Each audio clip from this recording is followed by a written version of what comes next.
direct, événements, débat, décryptage, édition spéciale, talk show, magazine, documentaire, actualité, fiction. Avec notre équipe de professionnels et à travers notre antenne dynamique, réécrivons ensemble la plus belle histoire du développement.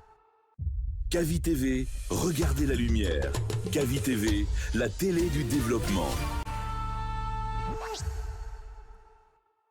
Kavi TV, regardez la lumière. Kavi TV, la télé du développement.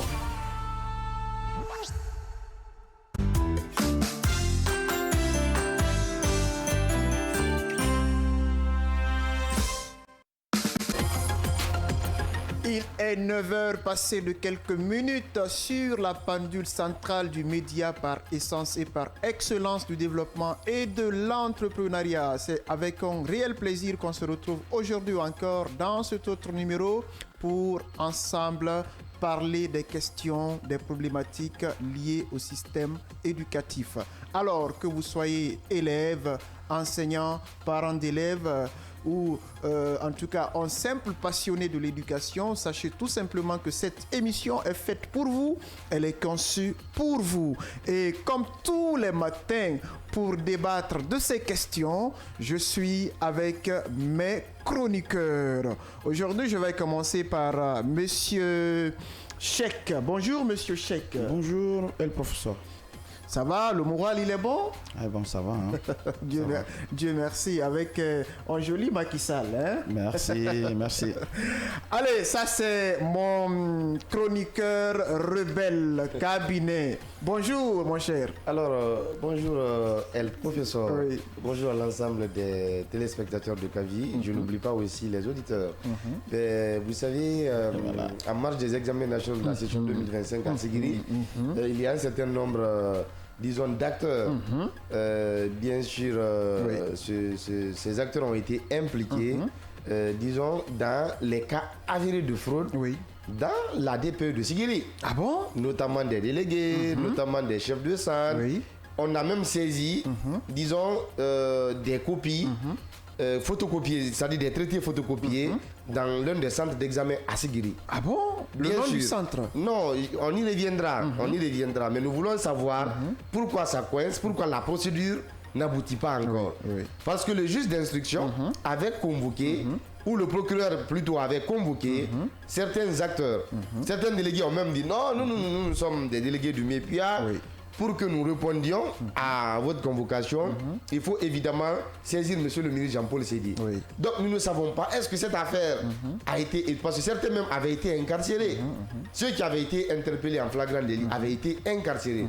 Mais nous apprenons que vraiment il y aurait eu versement de pots de vin pour libérer certains d'entre eux. Il y aurait. Mais bien entendu, non, bien entendu, c'est du conditionnel. Mais puisque ce sont des faits, je les commente aussi avec assez de prudence. Non, ce ne sont pas des faits non vérifiés. Non. Ah, mais... Il y a eu cas de fraude, il y a eu interpellation. Si certains d'entre eux sont retrouvés en liberté, il n'y a pas eu de procès. Mais qu'est-ce qu'on peut dire par là? C'est parce qu'il y a eu certainement un arrangement à l'amiable. Et surtout, nous savons chez nous ici, la corruption à la peau dure, ce sont les mêmes faits et les mêmes actes qui continuent dans ce système éducatif. Donc nous demandons à monsieur le ministre de bien vouloir se mettre en rapport avec la justice de Sigiri pour mettre tout en œuvre pour que nous y voyons mieux clair. Parce que les cas de fraude avérés aussi à Conakry, ils n'ont pas connu de suite avérée. Donc finalement, les DCE, les DPE et autres couvrent bien entendu leurs proches parce que ceux-ci sont disons dans leur grâce, ils sont ici dans leur grâce, sont dans leur grâce et tout. Donc il faut qu'on finisse avec, n'est-ce pas, ces pratiques. Et nous dénonçons avec la dernière énergie ces actes de corruption, de tricherie, comme toujours dans les examens nationaux en Guinée. Ces actes ont été commis, il faut qu'ils soient sanctionnés à la hauteur, disons, de leur forfaiture et conformément, disons, aux règlements généraux des examens scolaires en République de Guinée et conformément aussi au code pénal qui prévoit au moins 3 dispositions phares contre la tentative de fraude, la fraude aux examens et concours en République de Guinée. C'est aussi simple que cela. On ne peut pas vouloir de la bonne gouvernance, on ne peut pas vouloir de la qualité dans l'éducation et tolérer les actes de tricherie, de fraude, parce que certains sont proches de nous. Franchement, il faut finir avec ces pratiques. Si nous sommes suivis du côté du MEBUA, il faut qu'on se bouge, parce que les jours à venir, nous allons étaler ce dossier dans sa plus grande profondeur, dans sa plus grande quintessence et disons, on va mettre ce dossier, disons, à la lumière de la réalité. D'accord. Merci, il a toujours quelque chose à dire. Moi, je vais le terrasser mais le débat n'a pas encore commencé, on est pressé là, hein? On a gros sur le cœur ce matin. La boulet rouge sur moi. Voilà, Simon. Faut pas ravir la vedette quand même au mot du prof là. Allez-y. Il est toujours en mode guerre. Et je rappelle que côté technique, on est accompagné par Mamadou Diallo, Monsieur Wamouno et toute, en tout cas l'équipe, sans oublier Kadiatou, Mademoiselle Kaba. Et d'ailleurs, je suis habillé par elle. Hein, faites vos commandes. Alors, ce matin, comme vous le savez, il y a aussi, quand on prend le bureau du prof, c'est aussi des rubriques comme le mot du prof. Le mot du prof est une rubrique didactique, une rubrique pédagogique qui vise à éplucher, à disséquer quelques règles, quelques subtilités de la langue française, de la langue de Molière. Vous savez, la langue française, elle est très complexe, on ne peut pas l'appréhender, on ne peut pas la cerner à 100%, mais on essaye tant bien que mal de nous employer à respecter ne serait-ce qu'à 90% les règles. Et dans ce studio, nous n'avons vraiment pas la science infuse, nous essayons de faire ce que nous pouvons pour justement aider nos auditeurs et téléspectateurs à renforcer tant bien que mal leur quotient linguistique, leur quotient grammatical. Alors, lorsque nous prenons quelques mots, alors prenons par exemple l'expression avoir à faire. Avoir affaire à, avoir affaire à, avoir affaire à. Et à l'oral, ce n'est pas facile de percevoir la différence. Mais il faut savoir qu'il y a nettement une différence entre les deux expressions. Et quand je dis par exemple, j'ai affaire à un excellent médecin. J'ai affaire à un excellent médecin. Alors, comment on va écrire affaire. Voilà, ça va forcément coïncider. On va penser que c'est le verbe faire. Non. On l'écrira avoir affaire. Affaire comme les affaires courantes. Voilà, A-F-F-A-I-R-E. J'ai affaire à un excellent médecin. J'ai affaire à un excellent chroniqueur. Ou quand on dit par exemple, je n'ai pas affaire aux hypocrites. Voilà, donc lorsque vous n'avez pas la possibilité de remplacer l'expression par refaire, sachez que vous n'avez pas affaire au verbe faire, bien entendu. Désolé pour cette rime, hein? Voilà, parce que vous ne pouvez pas dire je n'ai pas à refaire aux hypocrites, c'est pas du tout possible. Mais quand je dis par exemple j'ai un travail à faire, on peut remplacer à faire par le dérivé du verbe faire, refaire. J'ai un travail à refaire.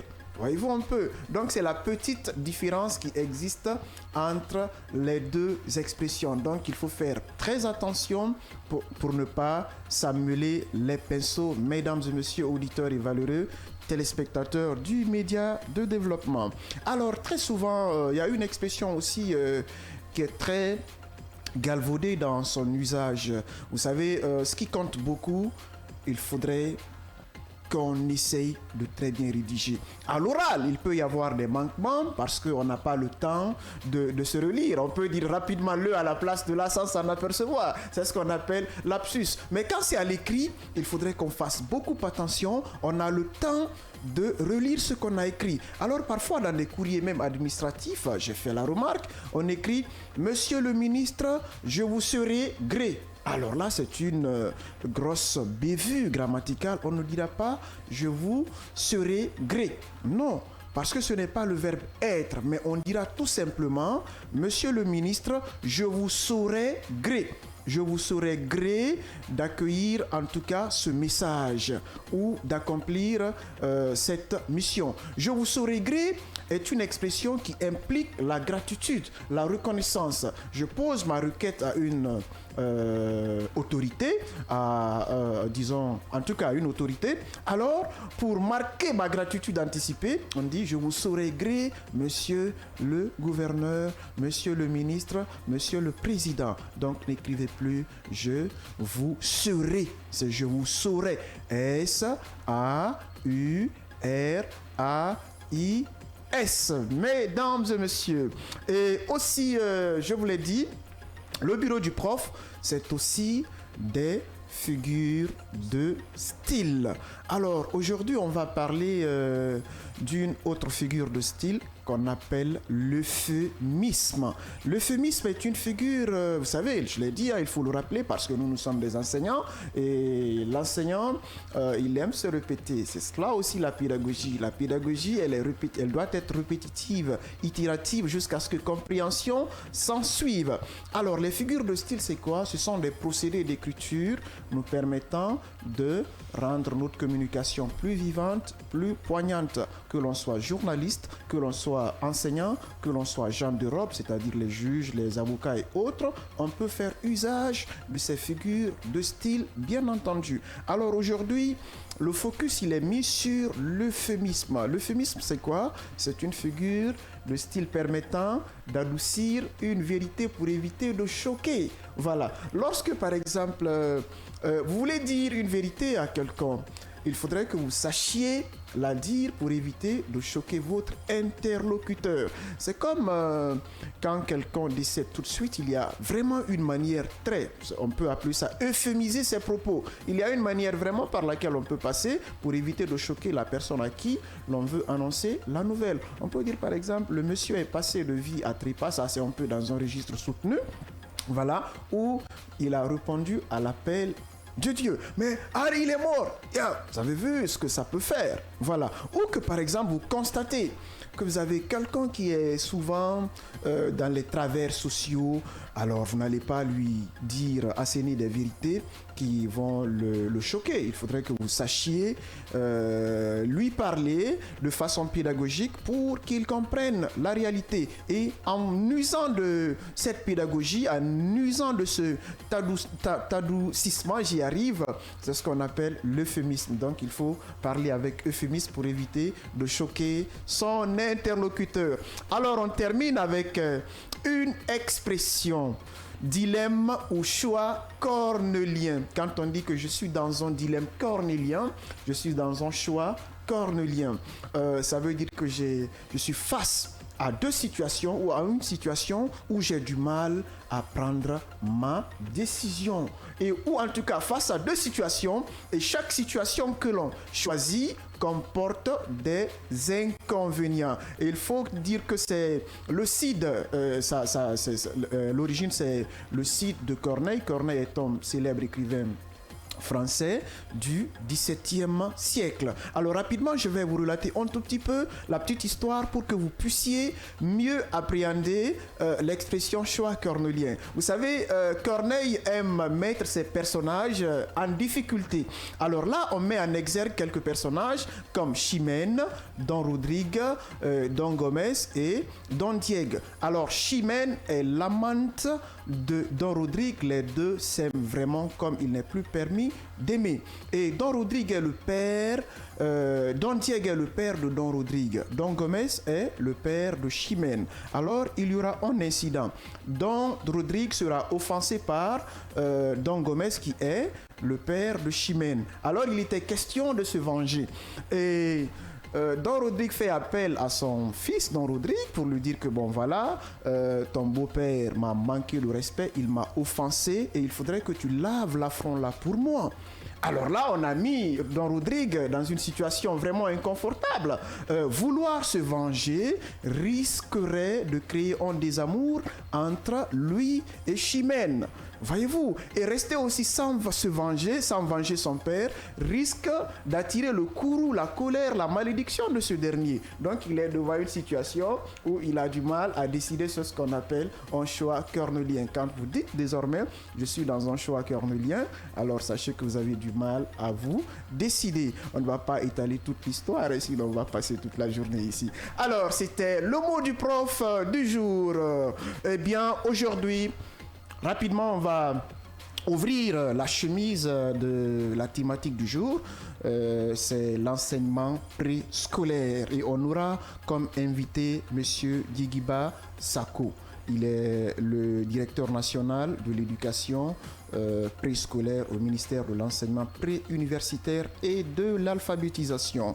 Voilà, on va parler du préscolaire, défis, avancées et perspectives. Il sera là d'un moment à l'autre. Mais Monsieur Cheikh, Monsieur Keita, il y a d'abord une autre information. On a vu sur la page du ministère de l'enseignement préuniversitaire. Bon, c'est le STAB plutôt, hein, voilà. Cette liste additive de lauréats. Qu'est-ce qu'on en pense? Après que la première liste soit diffusée, après on revient encore pour nous diffuser une liste additive de lauréats. Quelle est la petite lecture qu'on peut faire de cela rapidement? Bon, il faut dire d'abord que ce n'est pas mal en soi qu'il y ait une liste additive pour donner en tout cas la chance à d'autres qui n'ont pas bénéficié, disons, de la bourse offerte par le royaume chérifien. Donc cette fois-ci, il faut préciser que c'est l'Algérie qui nous offre, disons, ces quelques places. Elles ne sont pas aussi... Mais pourquoi toujours les pays maghrébins? Cette question, il est légitime de la poser aux responsables du service donc de la bourse extérieure. Tu boutes en touche ma question. Non, c'est parce que je n'ai pas les réponses ou la réponse appropriée, elle professeur. Ah ben, vas-y. Mais il faut dire que ce sont des bourses qui ne concernent que les deux options scientifiques. Oui, justement. Les sciences mathématiques et les sciences expérimentales. Mais pour moi, ce que je n'ai pas trop compris, on a publié les noms pour demander aux intéressés de prendre contact immédiatement avec le SNAB. Tout à fait. Quand on sait qu'il y a certains qui sont à l'intérieur du pays. Quand même. Moi, bien entendu. Ou qui s'y attendaient même pas. Mais je suis d'accord. Mais je pense aussi qu'on pouvait directement contacter les écoles. Disons, école X, vous avez eu le 47e de la République, par exemple, en sciences mathématiques. Faites-nous parvenir ce candidat très rapidement. Bon, ce n'est pas mal en soi, mais je me demande, ou nous nous demandons, pourquoi c'est cette année qu'on rend public cette bourse et dans l'urgence d'ailleurs de doter ces élèves-là, en tout cas de ces privilèges. Moi, en tout cas, on se demande... Peut-être que le SNAB veut montrer sa bonne foi. Oui, sa bonne foi. Mais est-ce que c'est seulement à partir de 2025 que cette bourse a commencé à exister, c'est-à-dire entre la République de Guinée et, disons, l'Algérie? On se pose cette question. Bien malin qui pourra répondre à cette question. Voilà, non, bien malin le SNAB qui pourra répondre à cette question. D'accord. De toutes les façons, bonne chance à ces jeunes qui, bien entendu, voient leur effort récompensé. D'accord, cabinet. Merci. Alors, nous allons marquer une courte pause et revenir pour nous permettre quand même de prendre quelques gorgées d'eau pour rafraîchir, voilà, on arrive là.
Kavi TV, regardez la lumière. Kavi TV, la télé du développement.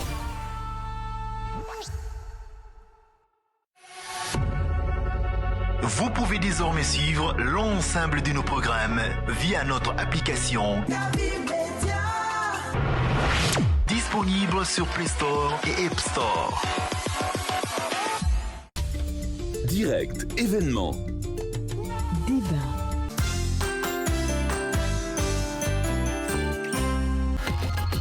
Si c'est maintenant que vous prenez le train en marche, sachez tout simplement que vous êtes au bureau du prof. Vous ne vous êtes pas du tout trompé. Et ce matin, comme je l'annonçais à l'entame bien évidemment, nous allons faire un petit tour du côté du ministère de l'enseignement préuniversitaire et de l'alphabétisation.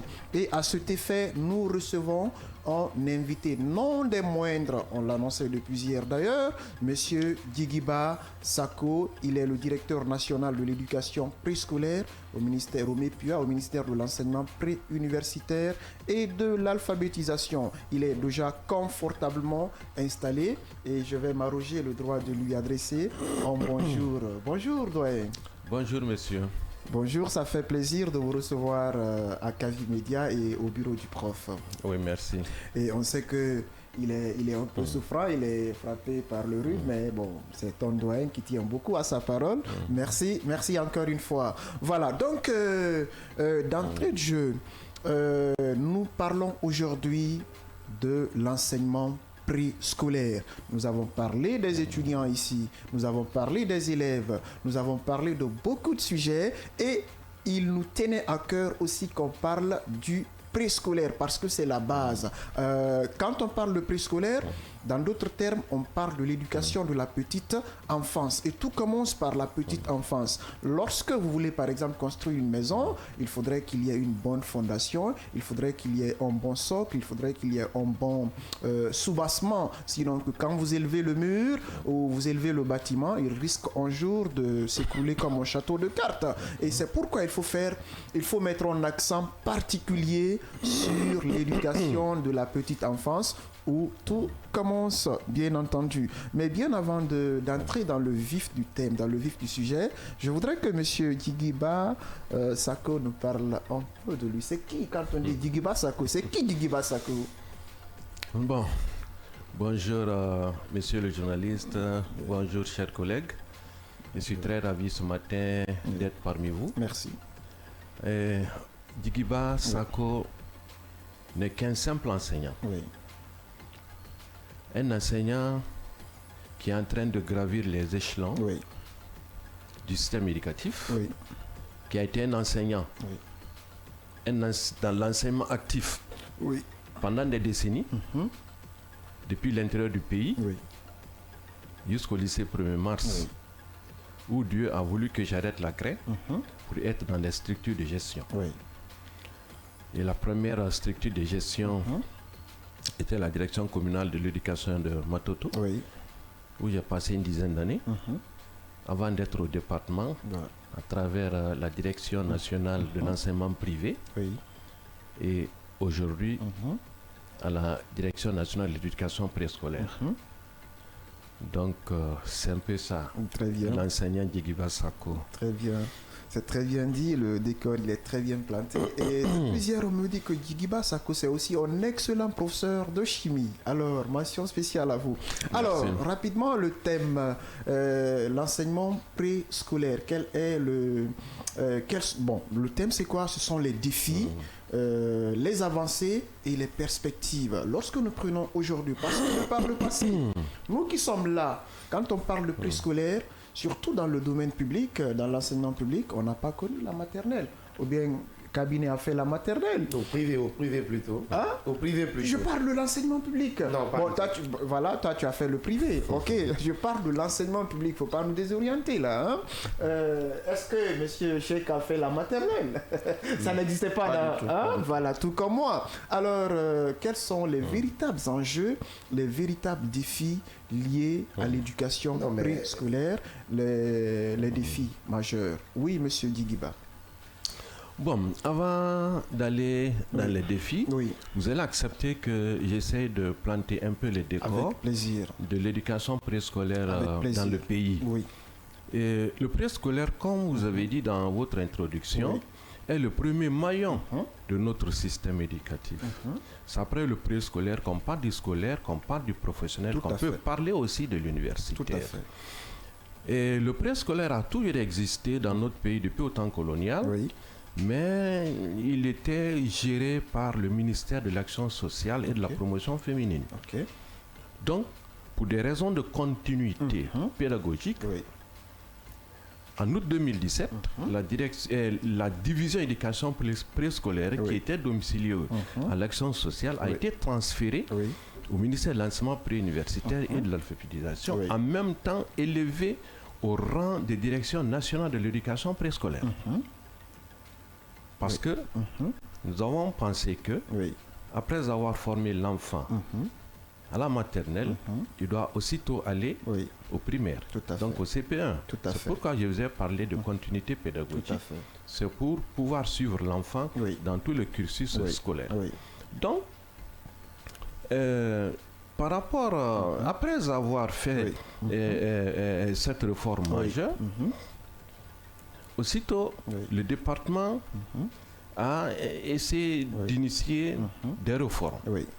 Parce que, comme le journaliste d'en face vient de me le dire, lui, il a fait la maternelle, mais il l'a fait au privé. Oui. Oui. Oui. Et nous autres, là, on n'a pas connu la maternelle. Quand même. Ce qui m'envoie vous présenter la typologie des établissements préscolaires un peu dans notre système éducatif. D'accord. Vous avez principalement 3 offres. L'offre Oui. la plus connue est l'offre privée. Oui. Tout à fait. C'est des écoles maternelles qui sont essentiellement dans les écoles privées Tout à fait. et fondamentalement dans les centres urbains. Oui. Oui. Oui. La deuxième offre, c'est l'offre publique. Et comme vous avez dit au début, Oui. pratiquement l'offre publique représente 1% des établissements préscolaires dans le pays. Oui. À date, on n'a que 5 écoles maternelles publiques. Wow. C'est-à-dire l'école maternelle de 2 octobre que vous connaissez, l'école maternelle de Jean-Paul II, Ok. et les 3 écoles que le village d'enfants SOS a mis à la disposition du département il y a 2 ou 3 ans, c'est-à-dire SOS de Antano, SOS de Cancan et SOS de Zérécourt, donc ce qui fait 5. Donc ça signifie que l'offre publique pratiquement n'existe pas, ou alors est très peu représentée. Oui. Après, l'offre communautaire. Maintenant, c'est à ce niveau vraiment où il y a des choses qui sont en train d'être faites. Ok. Et là, vous avez 2 types d'établissements préscolaires au niveau communautaire, c'est-à-dire au niveau de nos villages, de nos collectivités. Vous avez d'abord ce qu'on appelle les centres d'encadrement communautaire, les CEC, qui existent en Guinée maintenant depuis des décennies. Oui. Voilà, mais qui fonctionnent à l'image quand même des écoles maternelles classiques que nous connaissons. Ok. Mais à côté de ça, depuis maintenant 2 ans, il y a une innovation qui a été initiée par le département et appuyée par la Banque mondiale qu'on appelle les classes pré-primaires. Oui. Alors, la Banque mondiale a essayé d'investir pour développer un peu l'offre communautaire à travers les classes pré-primaires. À l'heure où je vous parle, il y a déjà 556 classes pré-primaires construites par ce projet appelé le PREPEF. Donc, aujourd'hui, pratiquement environ les 500 fonctionnent. Les dernières classes pré-primaires ont été finalisées sous peu de temps, donc à l'ouverture prochaine, elles vont toutes fonctionner. Donc, le pré-primaire est une recommandation forte de l'ODD4. Les objectifs de développement durable. Exactement.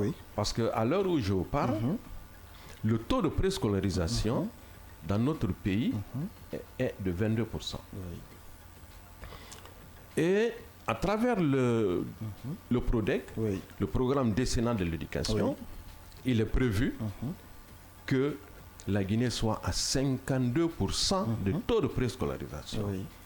Et aujourd'hui, on est en 2025. Ça signifie que pour les 5 prochaines années, il faudrait qu'il y ait un bond de 22% de taux de préscolarisation à 52%.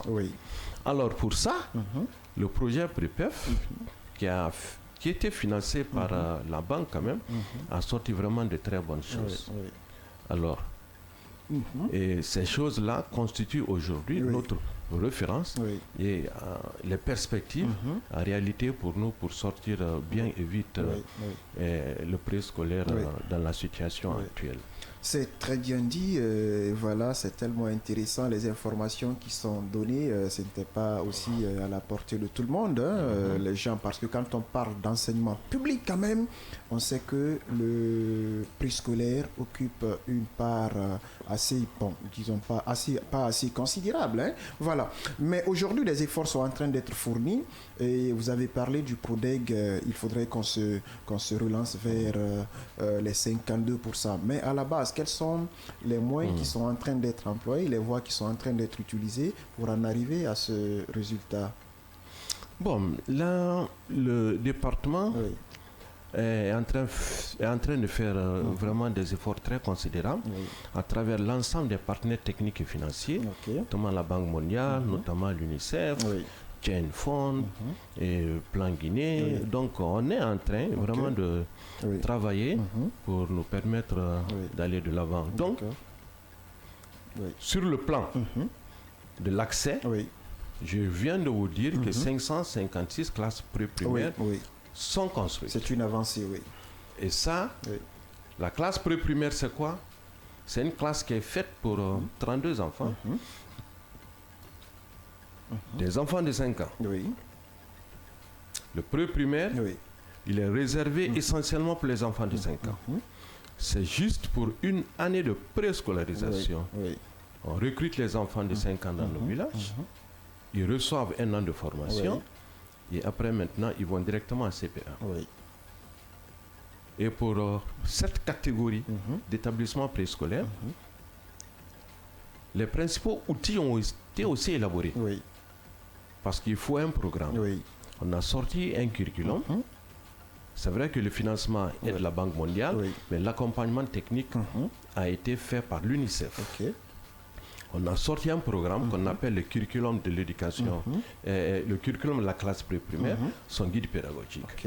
Et plus de 2200 enseignants du primaire ont été formés pour gérer ces classes pré-primaires. Donc c'est pour dire que les perspectives sont déjà bonnes. Parce que si aujourd'hui on a 556 qui sont opérationnels, c'est qu'on a déjà un vivier. Après la poursuite ou bien après l'achèvement des constructions, on a déjà un vivier sur le terrain qui puisse être ici pour faire fonctionner ces classes pré-primaires. Ça, c'est du côté un peu de l'accès et de la qualité. Maintenant, du côté de la gouvernance, on a aujourd'hui un document de référence qu'on appelle le document de politique et de l'éducation préscolaire et son plan stratégique de mise en œuvre. Le plan stratégique de mise en œuvre regroupe l'ensemble des activités à réaliser d'ici 2030 pour nous permettre d'être à 52%. C'est un document qui est bien détaillé, qui est assez volumineux. Bon, un document qui pourrait être éventuellement mis à votre disposition pour votre propre information, parce que ça regroupe beaucoup de choses.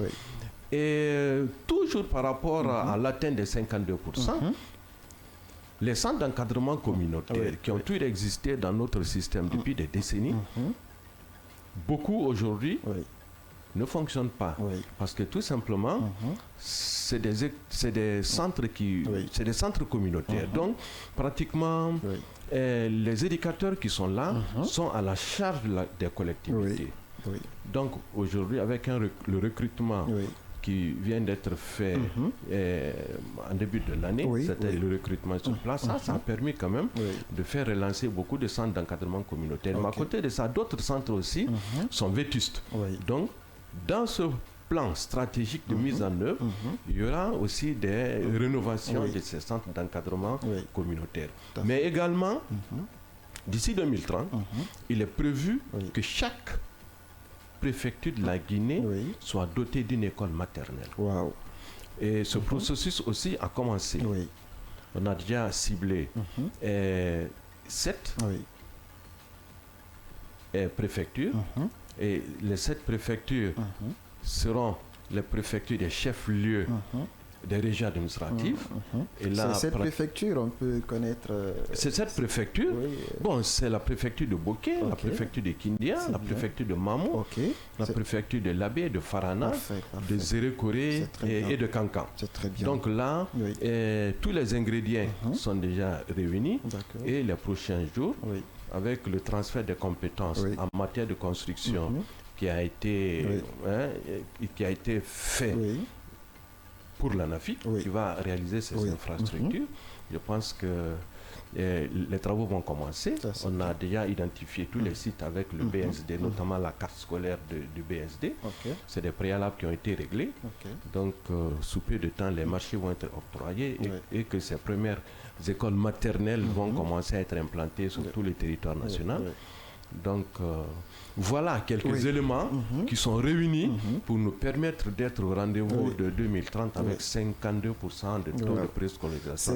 C'est vraiment intéressant, c'est accrocheur ce que le doigt est en train de développer comme... Et pas pour vous couper la parole. Oui, allez-y. En 2019, comme on devrait aller vers la préscolarisation universelle, à Conakry, on avait initié 7 classes pré-primaires. À Conakry. C'était quand même un peu tôt, mais on a essayé d'implanter, voir qu'est-ce que ça pouvait donner. Par exemple, quand on venait à l'école primaire de Dabadin, vous allez trouver une classe pré-primaire. Quand on venait aujourd'hui à l'école primaire de Hadja Chaba, ici à côté, vous allez trouver une classe pré-primaire. À Matoto, je pense qu'à l'école primaire de Dabompa aussi, il y a une classe pré-primaire. Voilà, donc ça c'était des échantillons, mais l'évaluation va être faite pour savoir qu'est-ce qui a marché dans ça, qu'est-ce qui n'a pas marché, parce que la priorité d'abord est donnée aux communautaires. Tout à fait. Voilà. C'est très bien dit. Je sais que tu veux poser une question, mais il faut rappeler que l'émission elle est interactive. Les auditeurs peuvent nous appeler sur le numéro du standard pour soit une touche contributive ou poser quelques questions à l'endroit de notre invité, M. Guigiba Sako, qui est le directeur national de l'éducation préscolaire au ministère de l'enseignement préuniversitaire et de l'alphabétisation. Le numéro c'est le 629 95 67 67. Le 629 95 67 67. Oui, monsieur Cheikh. Je voulais juste savoir, monsieur le directeur, pourquoi on ne parle pas de petite section, moyenne section, grande section, les trois groupes pédagogiques. Pourquoi une seule classe? C'est par faute de moyens ou par rapport à... Qu'est-ce qui prévoit ça? Non, ce n'est pas par un manque de moyens. C'est que les réformes que je viens de décrire, là, dans ces réformes, il est prévu de ramener le préscolaire à 2 ans. Dans ces réformes. Donc, c'est un élément... Après toutes les analyses faites, c'est un élément qui pourrait nous permettre d'aller à 52%.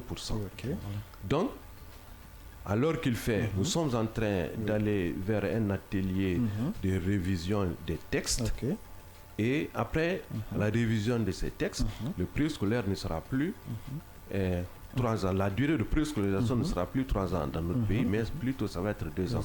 Donc désormais, ça va être la petite section et ça va être aussi la grande section. Donc 2 années de préscolarisation.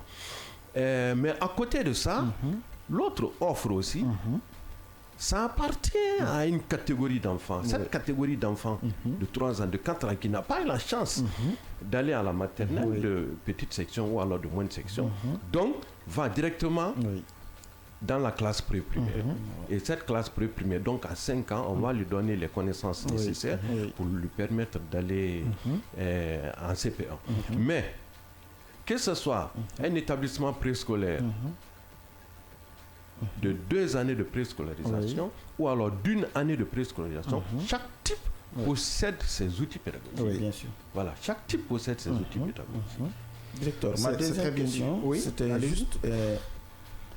Est-ce que dans vos études, il y a eu une étude spécifique sur l'impact? Monsieur Cheikh, il y a un auditeur. Allô? Allô, il y a a une adage qui dit... Oui. Bonjour. Il n'est jamais bien faire, hein. D'accord. Bonjour, madame. Vous appelez comment? Vous nous appelez d'où? Mon nom, c'est Radio Traoré, Carrière. Ah, d'accord, madame. Nous vous écoutons depuis la Carrière. Oui. L'émission, elle est très, très, très bien. Merci beaucoup. Vous êtes la bienvenue. Merci beaucoup. Il y a une adage qui dit qu'il n'est pas tard quand il s'agit de bien faire. Tout à fait. Bien sûr, oui. Moi, j'allais dire que l'émission là est venue un peu tard. Ah, d'accord. Mais Inch'Allah, que Dieu soit avec nous. Amina. Et moi, je voudrais votre adresse. D'accord, d'accord. Il n'y a pas de problème. On le fera après l'émission, sans problème. Ah, merci. Merci beaucoup. Passez une excellente journée. Allô?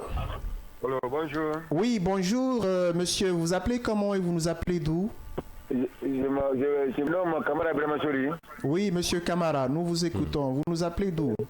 Je vous appelle de Bofa, dans la super de Koba. Très bien, nous vous écoutons. Vous avez carte blanche pour participer à l'émission. Vous êtes avec un éminent professeur qui a été l'un de mes formateurs à l'ICHER. Bien. Première 17e promotion. Bien, bien. Maintenant, ma question est la suivante. L'année dernière, ils ont formé les enseignants à bouquet pour les classes pré-primaires. Mais les directeurs n'ont pas été formés. Comment les directeurs peuvent gérer ces enseignants qui ont su? Oui. Merci, il est parti, mais je sais que le doyen, il a compris déjà la question. Hein? Alors, vous pouvez aussi appeler le 629 95 67 deux fois, le 629 95 67 deux fois. Alors ça, c'est la question de l'auditeur, monsieur Djigiba Sako. Oui. Les directeurs n'ont pas été formés. C'est vrai, c'est bien de former les enseignants parce que dans l'enseignement public, ça va être en tout cas une nouvelle touche. Hein? Voilà, même si ça existait depuis des années, mais la marge n'était pas aussi considérable. Qu'est-ce que vous avez à lui donner comme élément de réponse? D'accord, je remercie M. Kamara de Koba qui m'a effectivement connu quand j'ai enseigné dans cette sous-préfecture. Bien dit. Les classes pré-primaires, administrativement, relèvent de l'école, du directeur de l'école primaire et pédagogiquement de la délégation scolaire. Que ce soit l'un ou l'autre, il y a déjà un plan de formation. Tout à fait. Un plan de formation de suivi encadrement rapproché des enseignants des classes pré-primaires. Et la personne ou le cadre qui est mieux indiqué pour faire ce suivi, c'est le directeur de l'école. D'accord. Donc, il est effectivement prévu dans notre plan stratégique de mise en œuvre. Cette formation, on a déjà commencé. Aujourd'hui, quand vous venez dans toutes les DC ou DPE du pays, vous allez trouver que monsieur le ministre a nommé un chargé de préscolaire. Et là, on est en train de réunir les moyens pour former et les chargés de préscolaire et les DSE, mais également les directeurs d'écoles primaires qui abritent les classes pré-primaires. C'est très bien dit, c'est très intéressant. Mais moi, je voudrais rebondir rapidement avant de laisser Cheikh ou bien M. Keita de poser sa question. Lorsque vous avez dit le directeur du primaire, normalement, c'est lui qui doit gérer. Mais souvent, l'amalgame est fait dans les écoles privées. Vous connaissez bien ce secteur parce que vous avez été directeur aussi. Quand on parle de primaire, le directeur du primaire, normalement, le primaire, c'est la maternelle, c'est l'élémentaire, si je ne m'abuse. Mais est-ce qu'il n'est pas aujourd'hui évident de faire cette différenciation dans les écoles, qu'il y ait un directeur de l'élémentaire et un directeur de la maternelle pour que tout ce qu'on envisage par rapport au préscolaire puisse vraiment marcher comme sur des roulettes. Un directeur uniquement de la maternelle que de dire un directeur du primaire, parce que là, la charge, à mon humble avis, sera un peu lourde. Bon, peut-être que je vais finir par le privé. D'accord. Mais ce qui est du public, vous savez que nous, actuellement, on est en manque ou en déficit d'enseignants compétents au préscolaire, c'est-à-dire des professionnels. Tout à fait. Ce qui fait que depuis une dizaine d'années, l'UNICEF a appuyé le département pour ouvrir la filière éducation préscolaire dans les ZENI. Tout à fait. Aujourd'hui, l'enseignement technique est en train de faire un effort pour généraliser, mais la vision du département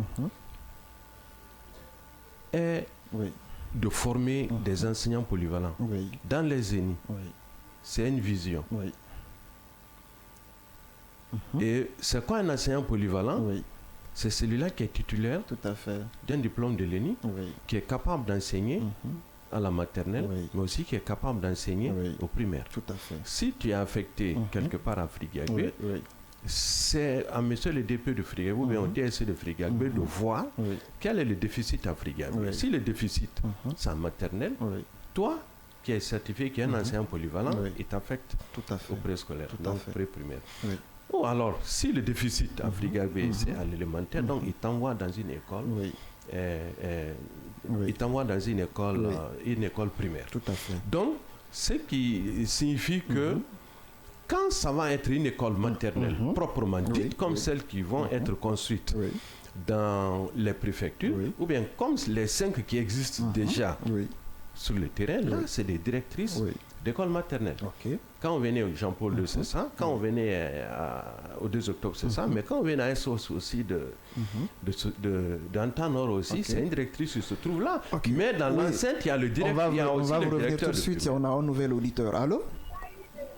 Bonjour, la radio qui fait vibrer. Merci beaucoup. Bonjour, monsieur. Vous vous appelez comment et vous nous appelez d'où? Je m'appelle le Basque Premier Communément appelé Saviola. Ok. J'interviens souvent dans l'émission All Sport avec Alassane et... D'accord. Vous nous appelez d'où? Je vous appelle depuis plusieurs fois. Ok, nous vous écoutons. Je n'ai pas de questions, mais j'ai une question à elle, professeur. Merci beaucoup. Vraiment, depuis longtemps, je l'écoute, j'aime vraiment. Merci.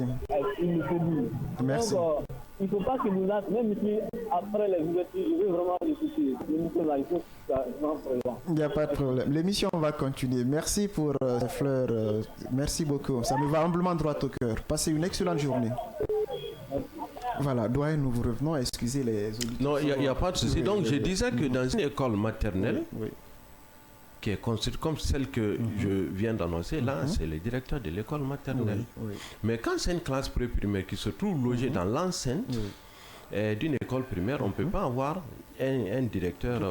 On ne peut avoir qu'un enseignant pour cette classe. Ce qui fait qu'administrativement, il est placé sous tutelle du directeur de l'école primaire. Maintenant, pour le privé, là, c'est... Allô? Oui, bonjour monsieur. Oui, bonjour monsieur. Vous vous appelez comment et vous nous appelez d'où? Oui, je me nomme M. Moustapha, je suis ancien de profession. Alors, monsieur Souma, nous vous écoutons. Vous nous appelez d'où? Bien. Nous parlons d'un sujet très sensible aujourd'hui, qui parle ici du préscolaire. Mais vous savez, quelle que soit la formation mise en place pour un enseignant, pour la valorisation, il faut des documents. Et connaissant la réalité sur le terrain, nos écoles sont en manque de documents. Et regardez-moi, je suis clair, je tiens les cours du CM2. Dans ma classe, 30 élèves, je n'ai qu'un seul livre de calcul. Oui. Je parle en conscience de cause, c'est moi qui tiens. Pas de français, seulement on a au moins le livre de DCM. Et on a ce sérieux problème-là, sans quoi vraiment, on a quand même la qualité de faire ce qu'on peut. Surtout avec nos doyens, leurs innovations, ça nous permet aussi de redoubler d'efforts. Mais si l'école est en manque de documents, le sujet est là, l'argent est là, mais l'objet manque vraiment la préparation, bien, la concrétisation, ça serait du faux. C'est ça, ce petit mot-là que j'avais maintenant à placer. Merci. Mais ça nous va directement à l'endroit de ma DS et Mme Massela du côté de combat. D'accord, merci beaucoup. Merci beaucoup, M. Souma. Passez une excellente journée. Et là, c'est une plaidoirie qu'on formule à l'endroit de M. Digiba, qui est en tout cas l'un des cadres de ce département pour aider les écoles à être dotées en manuel scolaire. Et vous pouvez continuer. Bon, d'accord, je vais revenir sur le volet documentation. Maintenant, pour le privé, comme vous le savez, En principe, le privé doit fonctionner à l'image du public. Tout à fait. C'est-à-dire, quand c'est un collège, on dit que c'est le principal. Et quand c'est un lycée, il faut qu'on le dise que c'est un proviseur. Mais quand on venait dans les écoles privées aujourd'hui, on parle d'un directeur général. Tout à fait. Le directeur, il est là, directeur général. Il fait tout. Donc, il fait tout. Donc, c'est qui crée quand même des dysfonctionnements. Ça, c'est vrai. Mais quand vous voyez quand même quelques rares écoles et des écoles qui produisent vraiment de très bons résultats, quand vous venez, vous trouverez l'architecture administrative normale. Donc il est question que le département quand même essaye de faire un effort à travers la direction de l'enseignement privé pour voir comment il faut normaliser ces fonctionnements administratifs et pédagogiques. Ok, très bien dit pour un bon fonctionnement administratif et pédagogique. Allô? Allô, bonjour. Oui, bonjour monsieur. Vous vous appelez comment et vous nous appelez d'où? Je m'appelle Kamara Aboubakar Diesto. Je vous suis depuis mon salon à Lambagne. Bienvenue monsieur Diesto. D'abord, je vous salue, El Professeur. Merci, mon gars. Également, monsieur le directeur général, Cheikh, qui est là et aussi à côté, monsieur Traoré. Et surtout, celui pour lequel j'ai décidé d'appeler ce matin dans votre grande émission, monsieur Djiba Sako, qui est une icône du laboratoire de chimie. Tout à fait. Il nous a modélé, il nous a façonné. Avec tous les corps chimiques, qui même aujourd'hui, on est capable de citer les 20 premiers éléments, c'est grâce à lui. Voilà, ça j'avais pensé. Du tableau de Mendeleev. Voilà, justement. Donc, merci quand même à lui. Je le suis avec déférence, je le suis pas à pas, entre les lignes. C'est pour dire que c'est un professionnel aguerri, attitré, qui est dans ce studio, qui maîtrise ce qu'il est en train de dire. Et je crois que que ce soit du secteur privé, parce qu'il a été directeur national de l'enseignement privé, je crois qu'il connaît les défis liés à ce département. Il connaît également les avancées qu'il a mises en place. Et je crois que ça se passe de commentaires. Et s'il a les coups de franche au sein du département du MEPIA, je crois qu'il pourra faire bouger les lignes, parce que le connaissant, c'est un professionnel rigoureux dans tout ce qu'il fait. Ça, c'est vrai. Et je crois que ça se passe de commentaires. Et ensuite, je reviendrai également sur la question du préscolaire. Tout récemment, nous avions suivi le lancement, l'anniversaire même de la création du préscolaire en Guinée. Et ça a été un gros événement. Mais est-ce que depuis la création, parce qu'il a bien dit au niveau de ces initiatives des ODD 4, et les ODD 4 estiment que l'État a le droit de donner un enseignement et qualifié à tous les enfants du monde, à tous les enfants des différents pays membres.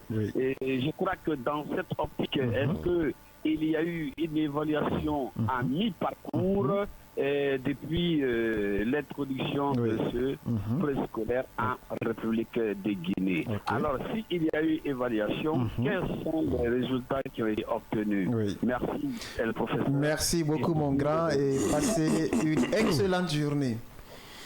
Vous pouvez aussi appeler le numéro du standard, le 629 95 67 67. Monsieur Yigiba, on vous lance des fleurs dans cette émission et je pense que ce sont des fleurs, des roses très bien méritées. Et pour enchérir un peu avec ce que Diesto a dit, il a été superviseur, il m'a une fois trouvé dans un centre, mais j'ai vu sa façon de travailler, j'ai compris que ce monsieur-là, c'est un homme très rigoureux et ça m'a beaucoup marqué. Je dis, bon, lui, il doit passer dans mon émission. Allez-y, doyen. Merci à Diesto. C'est l'ancienne école de Kova toujours. Et par rapport à sa question, effectivement, une étude a été faite et un rapport a été publié. L'étude, c'est l'étude des bilans et des compétences des enfants entrant au primaire. C'est une étude qui a été financée par l'UNICEF en 2018.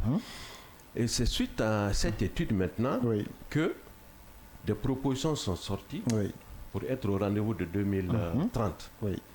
L'une des recommandations phares, c'est qu'il faut ramener le préscolaire à 2 ans. C'est-à-dire, au lieu de petites, grandes et moyennes sections, il faut le ramener tout simplement à 2 ans. Parce que les résultats de cette étude ont montré que vraiment, à l'image des autres pays, que nous aussi, on peut aller vers une éducation préscolaire de 2 ans que de continuer à garder et 3 ans.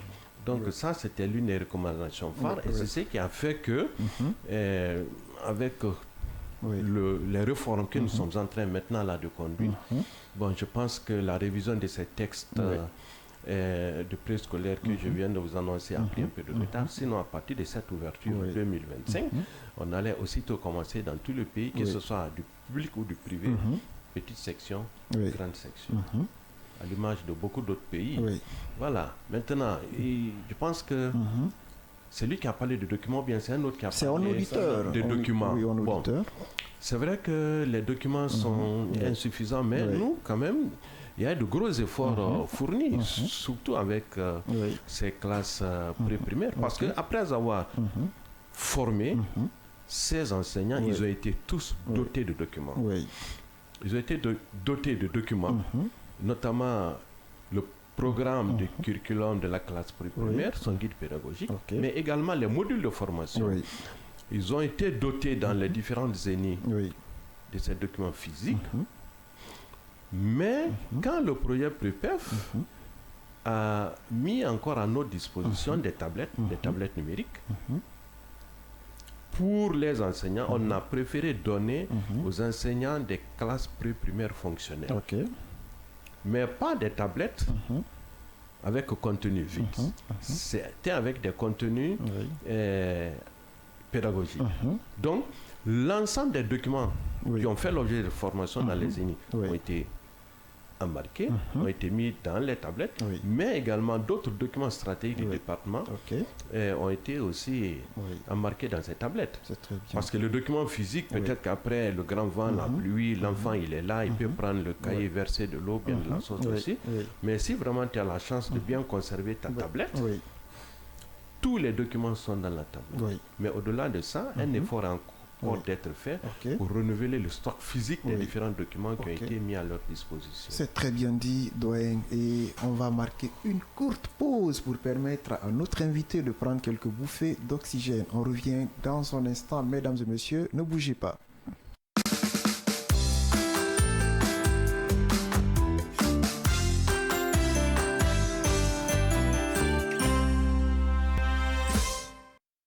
Chez Mondial Express, nous transformons vos voyages en une expérience inoubliable. Faites confiance à notre expertise pour des services de qualité supérieure.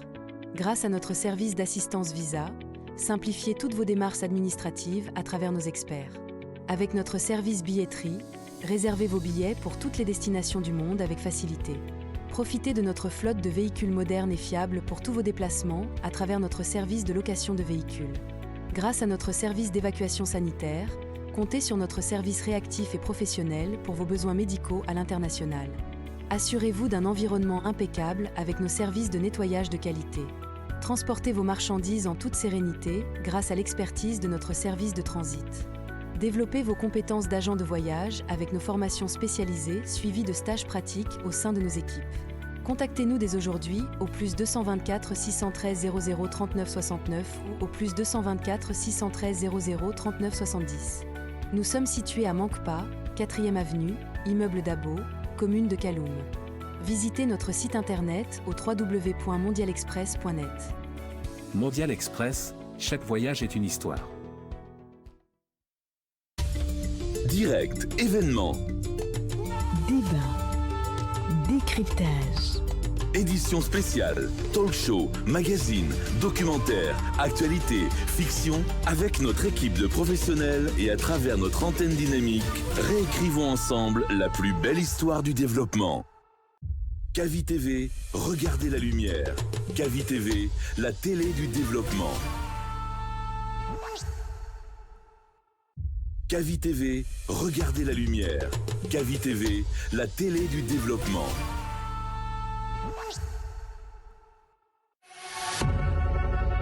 Vous pouvez désormais suivre l'ensemble de nos programmes via notre application disponible sur Play Store et App Store. Direct. direct, événements. Débat, décryptage. Édition spéciale, talk show, magazine, documentaire, actualité, fiction, avec notre équipe de professionnels et à travers notre antenne dynamique, réécrivons ensemble la plus belle histoire du développement. Kavi TV, regardez la lumière. Kavi TV, la télé du développement. Kavi TV, regardez la lumière. Kavi TV, la télé du développement.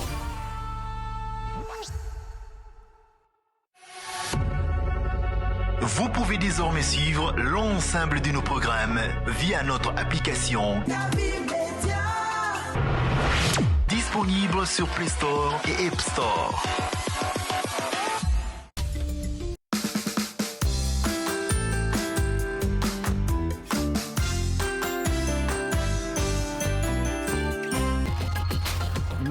Revenons de plein pied dans le bureau du prof pour toujours continuer à parler de l'enseignement préscolaire avec notre invité du jour, Monsieur Djigiba Sako, directeur national de l'éducation préscolaire au ministère de l'enseignement préuniversitaire et de l'éducation.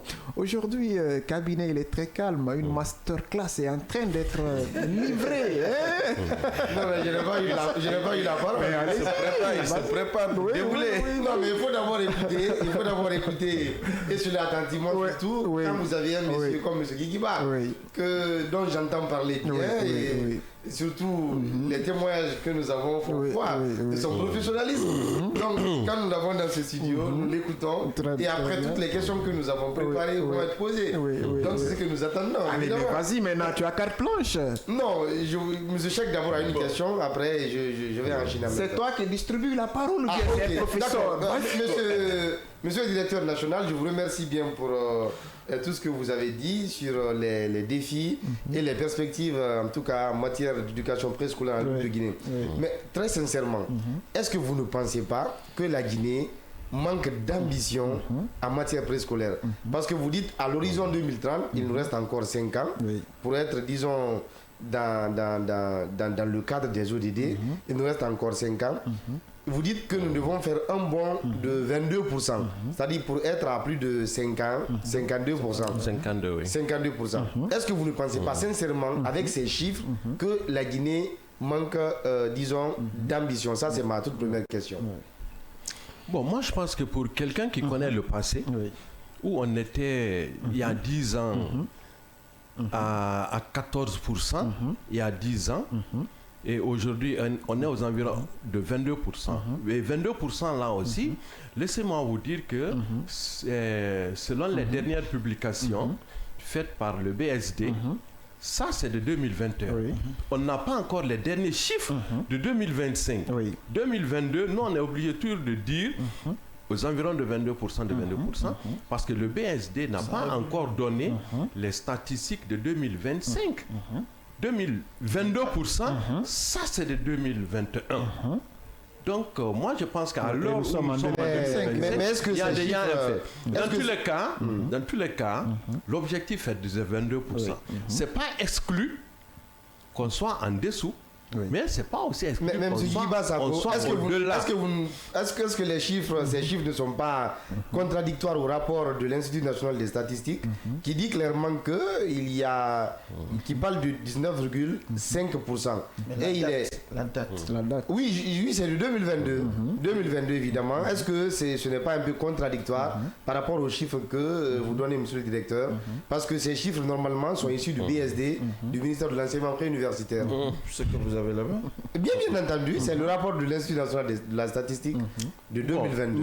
Vous savez, l'Institut national des statistiques est macro. Il est grand, il est pour tout le pays. Nous, nos données de référence, notre service de référence, c'est notre BSD. Et notre BSD, la dernière publication qui a été faite, remonte de 2021. Et c'est là, on est à 22,5 ou 7%.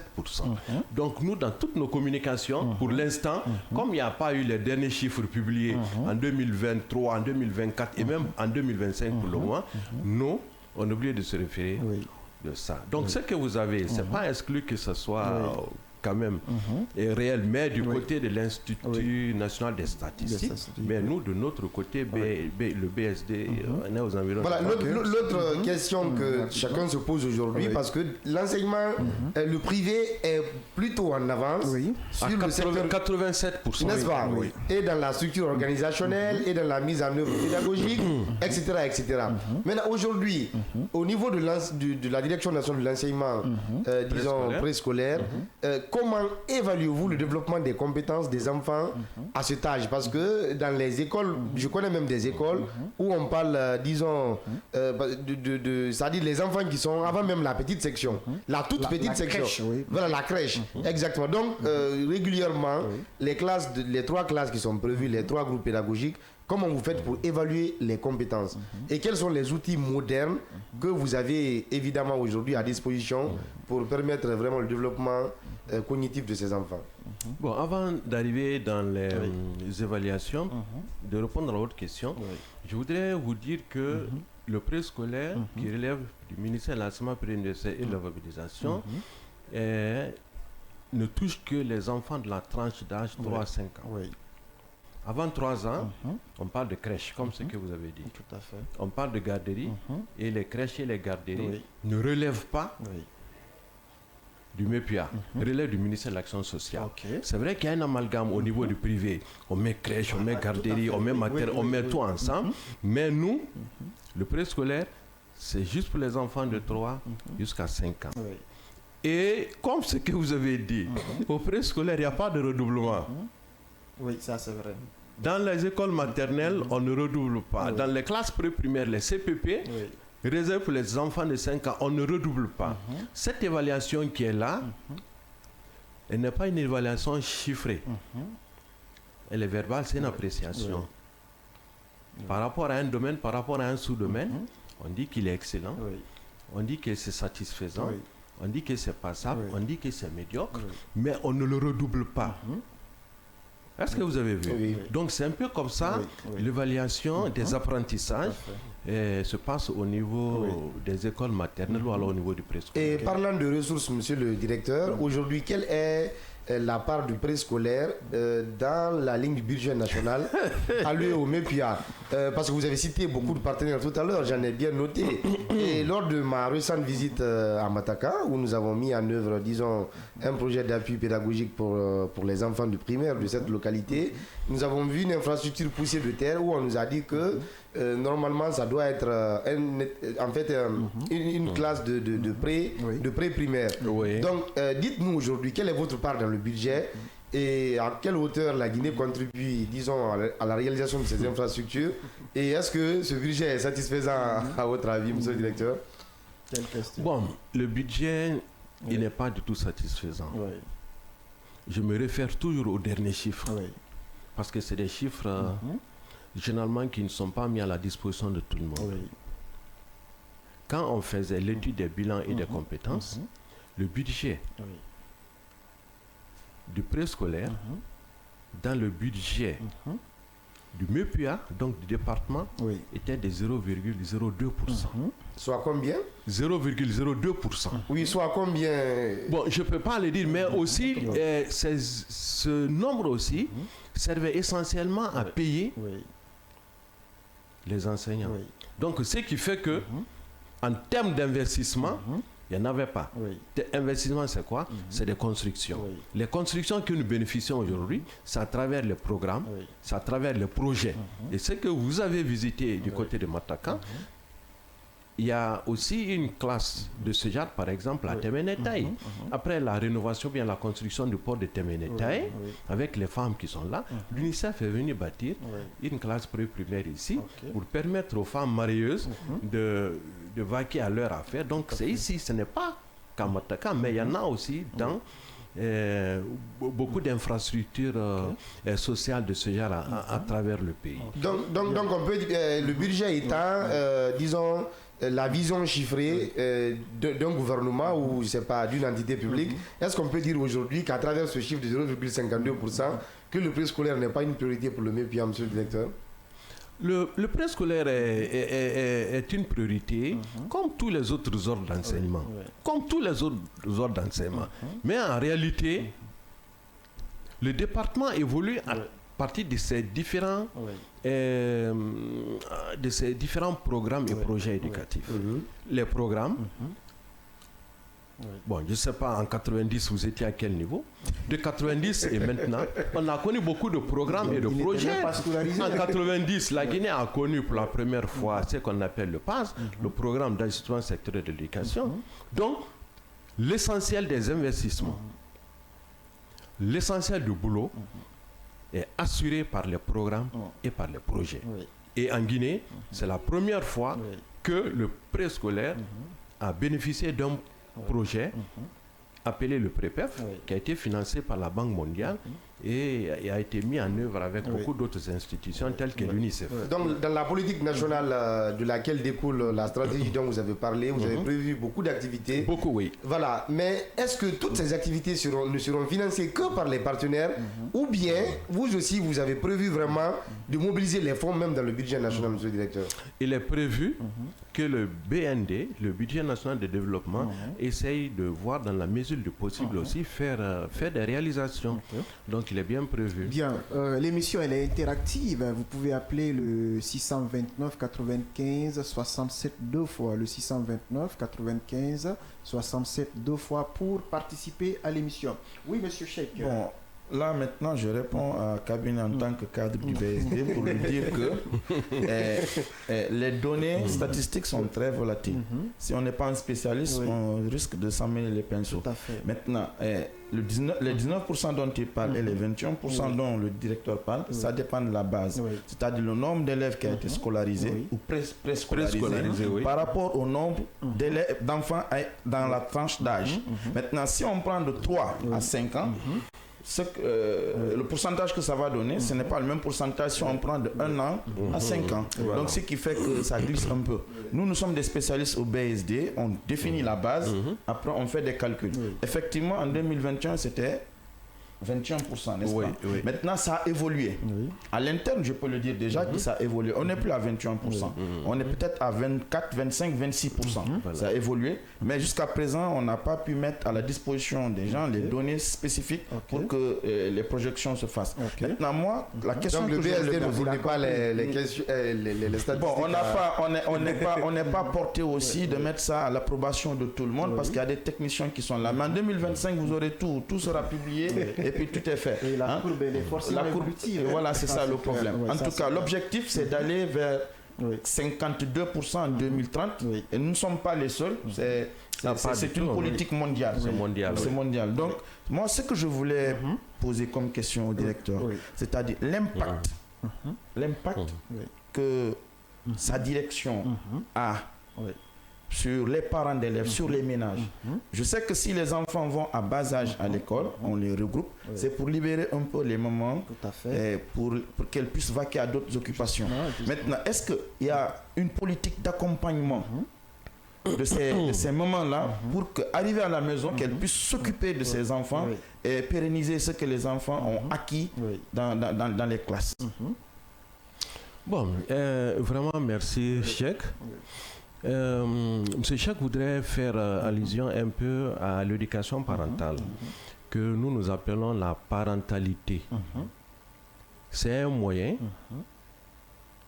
qui permet, qui aide tous les acteurs et les partenaires pour consolider les connaissances des enfants une fois à domicile.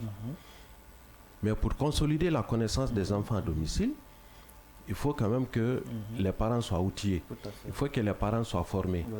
Et laissez-moi vous dire que c'est un volet qui est très important dans notre processus enseignement-apprentissage parce qu'il faut former les parents.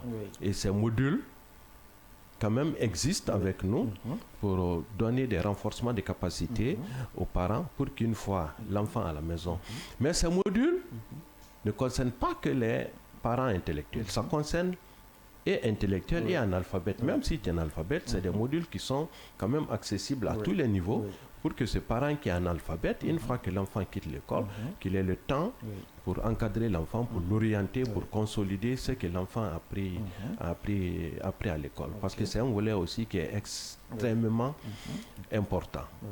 Voilà, donc c'est un peu ça. Ok, c'est bien dit. Oui, cabinet, tu as une autre question? Voilà, monsieur le directeur a parlé aussi des centres, je crois, d'éducation communautaire qui sont... Centres d'encadrement communautaire, voilà, les CEC. Voilà, les centres d'encadrement communautaire qui sont en milieu rural. Oui. Est-ce que, point de vue infrastructure, est-ce que ces centres obéissent, disons, aux mêmes standards que les autres classes primaires qu'on peut retrouver ici en milieu urbain?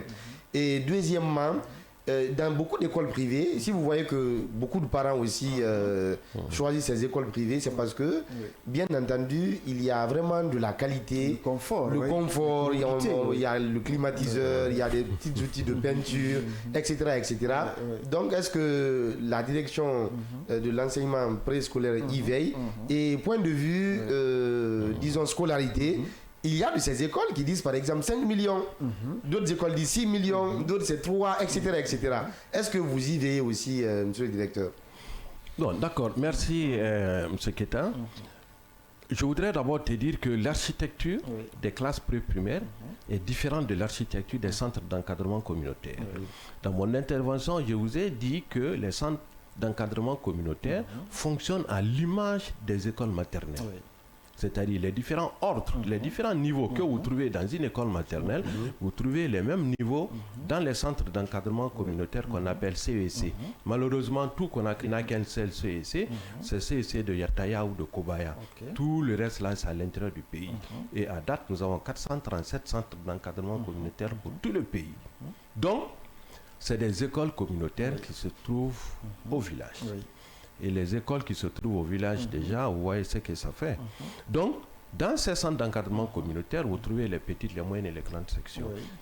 Vous pouvez trouver des CEC en dur, bien construits, bien équipés, avec point d'eau, construits par l'État, construits par les partenaires techniques et financiers, dont l'UNICEF, Chine Fund, etc. Et les classes pré-primaires, là, c'est des classes uniques. C'est pourquoi je dis que les deux n'ont pas les mêmes architectures. Là, c'est des classes uniques.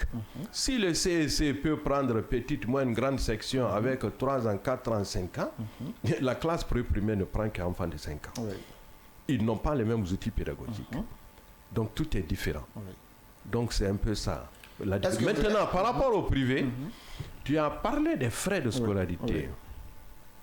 Bon, ça, c'est quelque chose qui ne relève pas de moi, ce qui fait que je ne voudrais pas aller trop dans cette affaire de frais de scolarité concernant les écoles privées. Dans tous les cas, le privé, c'est un choix. Le privé, c'est un choix.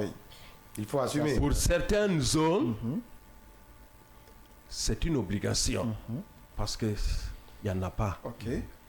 Si à Imaya, tu préfères le public, à Imbaya aussi le privé.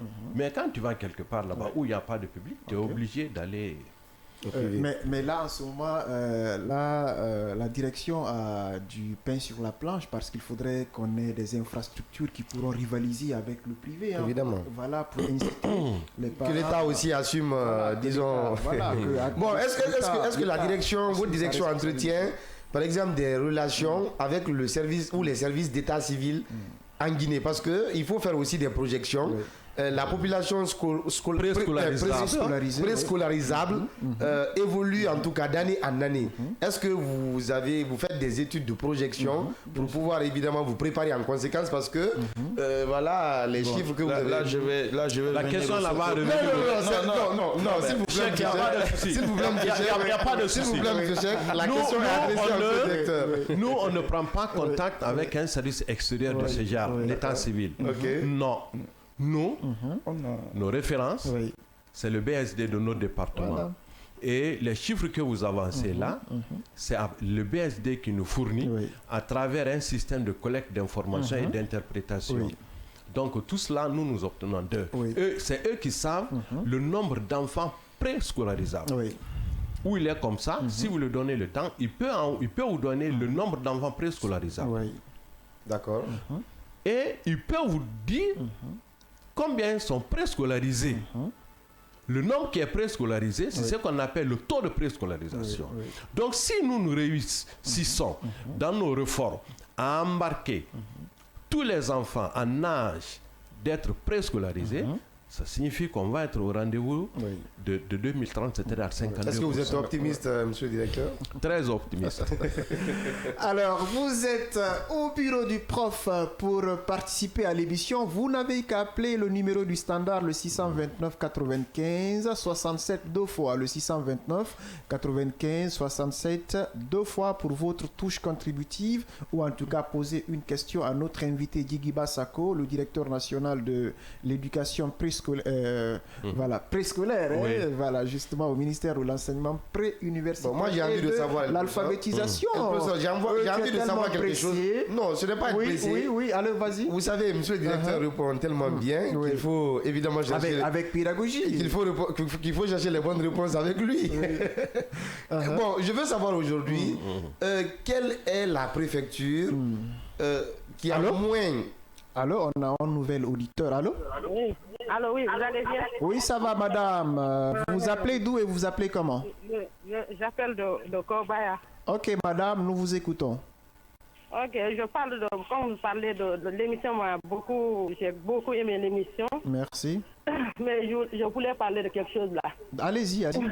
Il y a les enfants qui vont à l'école, par exemple, vous parlez de l'école privée et de l'école publique. Oui, l'école privée, il y a les enfants, ils vont là-bas, mais les enseignants ne s'occupent pas d'eux. Par exemple, moi, ma fille était là-bas. Elle faisait la 5e année. L'enseignante ne donnait que les choses, la leçon, dire d'écrire pendant toute l'année. Elle n'a pas fait la biologie pendant toute l'année. Vous avez compris? Elle a perdu l'année là. Vous avez compris? L'école publique, encore le primaire encore, il y a les enseignantes qui donnent aux voyous, aux hommes comme ça là. Elles ne vont pas enseigner. Elles donnent aux autres garçons de chercher autres personnes quoi. Pour donner le résumé. Voilà, elles n'assistent pas. Elles laissent les enfants comme ça là. Donc ça là, c'est vraiment, c'est décourageant. Nous n'avons pas les moyens d'envoyer les enfants dans les privés, mais dans les publics, nos enfants sont en train de perdre là. C'est bien dit, madame. Vous avez été largement compris. Merci beaucoup. Passez une excellente journée. Vous pouvez aussi appeler le 629 95 67 deux fois. C'est un constat quand même qui est réel. On constate un délaissement au niveau des écoles publiques qui, dans le temps, formaient vraiment des élites. Mais aujourd'hui, l'abandon, il est constatable un peu partout. Alors, oui, monsieur. Bon, moi, je voulais un peu rebondir sur les questions de mon collègue cabinet. Pour dire que l'état civil peut vous dire qu'il y a 1000 enfants de 0 à 6 ans. Mais parmi les 1000 enfants là, de 0 à 6 ans, il y en a qui sont frappés de maladies ne leur permettant pas d'être scolarisés. Donc les données qu'ils vont nous fournir par rapport aux données que nous on a, parce que nous partout on a des représentants. Alors, un nouvel auditeur, monsieur Cheikh. Allô? Bonjour monsieur. Oui, bonjour monsieur. Vous vous appelez comment et vous nous appelez d'où? Mamadou de Matoto. Alors, monsieur Diallo, nous vous écoutons. J'avais une question pour monsieur le directeur. Quels sont les outils que monsieur le directeur a prévus pour les parents d'élèves? Quand l'enfant revient à la maison, d'une manière concrète, quels sont les outils qu'ils veulent mettre à disposition des parents des enfants à la maison? Concrètement. D'accord. La question a été posée, mais le directeur a tourné autour du pot. Il n'a pas donné les éléments concrets. D'accord, il a bien entendu. Tout de suite, il va vous donner des éléments concrets. Peut-être que vous avez raté. Allez, monsieur Djigiba, ça c'est un auditeur qui vous pose... Bon, vous savez, quand la question m'a été posée par Cheikh, j'ai dit à Cheikh que c'est ce que nous appelons l'éducation parentale ou bien la parentalité. Je vous ai dit que le préscolaire a pu exister au ministère de l'Action sociale et de la promotion féminine. Il a fallu attendre en 2017 pour qu'un décret transfère la division au niveau du pré-universitaire et élève cette division-là en direction nationale. Je vous ai dit cela. Et quand il y a eu cet acte majeur, les cadres aussi ont suivi.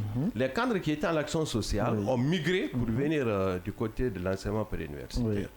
Et dans la planification de nos activités, on a toujours pensé programmer l'éducation parentale. Mais malheureusement, cela nous a toujours été dit que l'éducation parentale ne relève pas du pré-universitaire, mais plutôt relève du ministère de l'Action sociale. Donc, ce qui fait que c'est les difficultés que nous avons. Sinon, c'est un levier sûr qui peut nous permettre, acteurs et partenaires, pour améliorer l'apprentissage ou pour améliorer le niveau de l'enfant à la maison. Il se trouve que le ministère de l'Action sociale, malheureusement, ne prévoit rien et nous aussi, on ne peut pas toucher. C'est pas facile. Est-ce que vous avez compris? Voilà, donc c'est ce qui nous bloque un tout petit peu. Sinon, les cadres disent, mais nous, à l'Action sociale, on le faisait. Mais ici, quand le programme, l'Action dit, non, ça là, c'est pas de vous. C'est comme les crèches, c'est comme les garderies, tout ça là, c'est de vous. Oui, monsieur Cabinet, une autre question. Voilà, l'école de la République, c'est pour tous les enfants. En tout cas, rapidement, voilà, est-ce que les écoles préscolaires sont des écoles qui sont inclusive, c'est-à-dire, M. Cheikh a parlé des enfants qui ont des insuffisances par exemple, des enfants handicapés, etc. etc. Est-ce que vous avez pris des mesures, vous prenez des mesures pour inclure tout le monde? Et l'autre branche de la question, c'est le côté hygiène et santé dans ces écoles préscolaires. Parce que vous allez aménager des infrastructures, mais est-ce que il y a suffisamment... Ça répond aux normes. Voilà, est-ce que ça répond aux normes, notamment pour prendre en compte la santé de chaque enfant et pour vraiment les traiter comme il faut, voilà, dans leur état qu'ils... Voilà. D'accord. Je remercie vraiment Cheikh. Je voudrais aussi porter à votre connaissance que nous avons un document.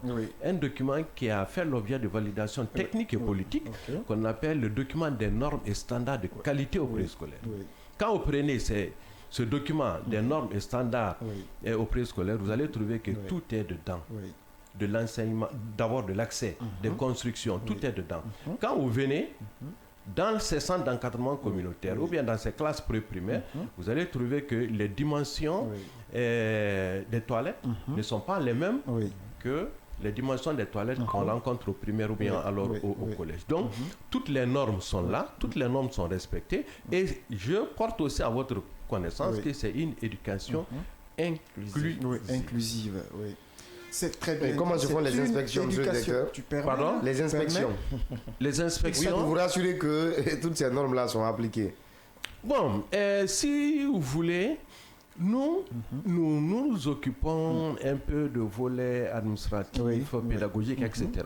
Mais le contrôle infrastructurel et autres là relève du service des sinistres et tout ça. Très bien dit. Vous avez des rapports tu permets. Ah, bien sûr, il y a des rapports. Voilà, tu permets. Alors, la radio aussi, c'est l'heure. Monsieur le directeur national de l'enseignement préscolaire va regarder cette caméra pour nous parler rapidement des perspectives. C'est une façon de parler. Des perspectives, en tout cas, liées à l'enseignement préscolaire en République de Guinée. En 1 minute, s'il vous plaît. Bon, les perspectives sont énormes. Les perspectives ont été décrites ici lors de nos échanges. Et les perspectives sont énormes. Je vous ai dit, la perspective majeure, c'est comment atteindre les 52% en 2030. Et pour être à 52% en 2030, il faut qu'il y ait un ensemble d'ingrédients réunis. Au point de vue accès donc aux constructions, mais au point de vue qualité, c'est-à-dire formation et équipement, mais aussi au point de vue gouvernance, c'est-à-dire et l'ensemble de ces réformes. Mais ce qui est vraiment important, que je pourrais dire avant de quitter votre studio, c'est que depuis 1990, nous avons connu les premiers projets et programmes dans le pays. Il y a eu beaucoup d'investissements, il y a eu beaucoup d'acquis de construction, de recrutement, suffisamment. Mais toujours, on dit, la qualité n'est pas là.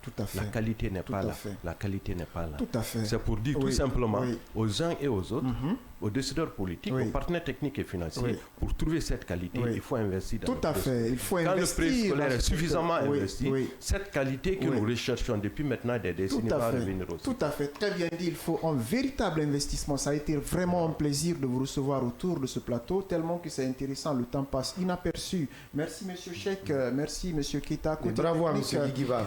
Oui, justement, stand innovation pour lui. Côté technique, on a été accompagné par Monsieur Mamadou Diallo et toute son équipe ici pour la présentation. Appelez-moi tout simplement El Professeur. On se retrouve demain. Au revoir.